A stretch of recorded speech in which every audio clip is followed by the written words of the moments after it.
The words cracked the room open. "What the hell? I've sent you $1,500 every damn month," my grandfather shouted, his voice sharp enough to cut glass. Everyone froze. Champagne flutes hovered mid-air. My parents stiffened. My sister's smile slipped like a bad mask. I blinked, slow and careful. "What are you talking about?" I asked, calm as a held breath. That's when his lawyer slid the folder across the table. 5 years of bank transfers, neatly printed, my name nowhere near them, my parents' account, my sister's account, every month, no gaps, no mistakes. Their faces turned bright red, not guilt red, panic red, and I felt it then, the quiet click of a plan finally closing. I used to believe family was a safe place. That's the lie they sell you early when you're too young to question motives and too trusting to count money. When Grandpa got sick the first time, I was the one who drove him to appointments, sat beside him during chemo, held his hand while the machines hummed. My parents were always busy. My sister was overwhelmed. I was present. I was reliable. So when Grandpa asked me to manage the logistics, bills, caregivers, donations, I said yes without hesitation. I didn't want power. I wanted peace. I wanted him to heal. That was before I learned how expensive trust can be.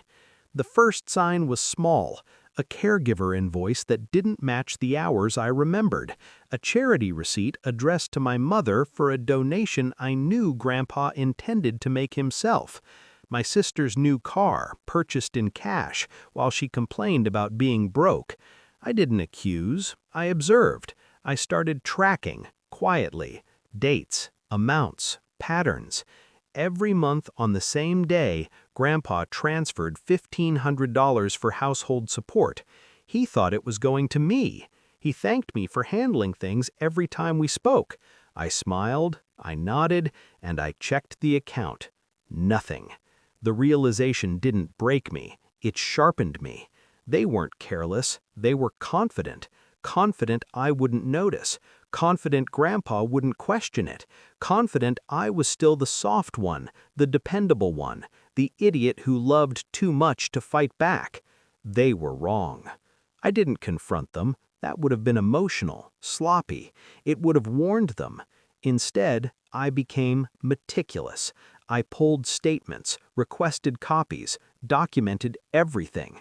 I spoke to the caregivers directly. I confirmed donations with the charities.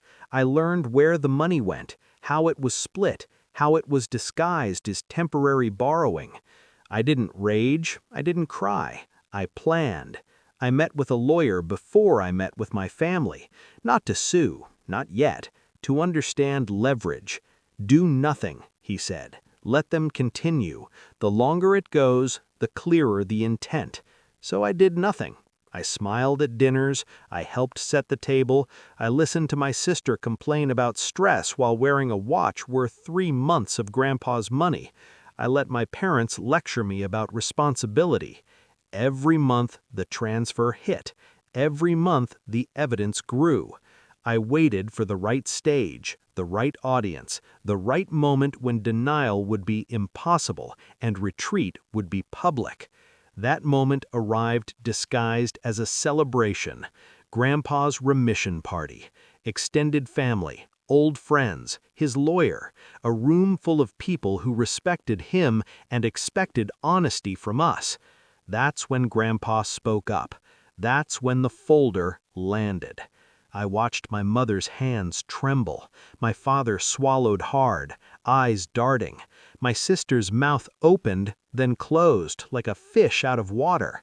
"You told me she was handling everything," Grandpa said, his voice steady now, dangerous in its clarity.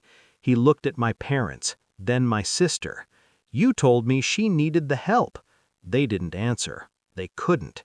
I finally spoke. "I never received a cent," I said softly, "but I know where it went." I nodded to the lawyer. He stood, he explained. Calm, precise. Transfers, intent, duration, consequences. Each word landed like a verdict. The room didn't explode, it imploded. No screaming, no drama, just the slow collapse of stories they'd been telling themselves for years.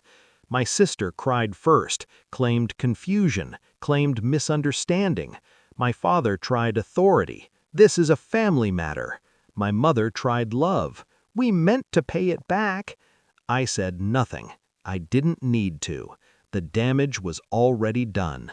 Grandpa stood up, straight despite the cane, and looked at them the way you look at strangers who disappoint you.